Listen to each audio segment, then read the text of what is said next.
ఈ రోజు చరిత్రలోనే ఒక బ్లాక్ డే. ఎందుకంటే మడకశిర ప్రాంత ప్రజలు అమాయకులు. మడకశిర ప్రాంత ప్రజలు తెలుగుదేశం పార్టీని నమ్ముకొని బతుకుతున్నటువంటి తెలుగుదేశం ప్రజానికానికి ఈ రోజు చంద్రబాబు నాయుడు నమ్మించి గొంతుకొచ్చినాడు.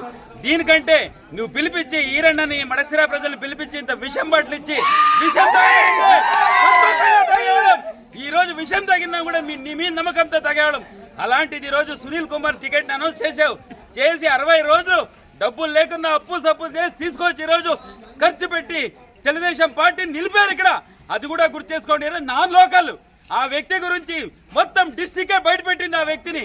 అలాంటి వ్యక్తిని తీసుకొచ్చి ఈరోజు అమాయకమైన మడకశిర ప్రజల దగ్గర కూర్చోబెడితే ఓట్లేస్తారని ఎట్లా అనుకున్నావే నువ్వు చంద్రబాబు నాయుడు? ఇదే లోకేష్ శంకర్రావు ప్రోగ్రామ్ వస్తే ఇక్కడున్న లోకల్ లీడర్ ఎవరు నీకు సపోర్ట్ చేయలేదు. ఆ రోజు చేసింది మేము. ఈ 2 వర్గం చేసాం. ఏం చేసావు? అందరు గుండెల మీద చేసి ప్రమాణం చేయించావు. నీతి లేదా నీకు? గుండెల మీద చేసి ప్రమాణం చేయించిన తమ్ముడిని గెలిపించమంటే నమ్మినావు. ఈరోజు నమ్మించి గొంతుకోసావు. పాసారథి వార్నింగ్ ఇస్తాను. పాసారథి టికెట్ వచ్చి 60 రోజులైంది. ఒక్క రోజు కూడా క్యాన్వాస్కి రాలేదు. ఇప్పుడు ఎట్లా తిరుగుతావు మడకశిరలో? నువ్వు మడకశిరలో అడుగు పెడితే తెలుగుదేశం పార్టీ మా హాస్టల్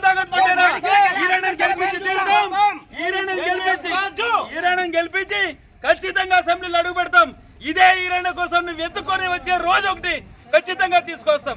జై తెలుగుదేశం.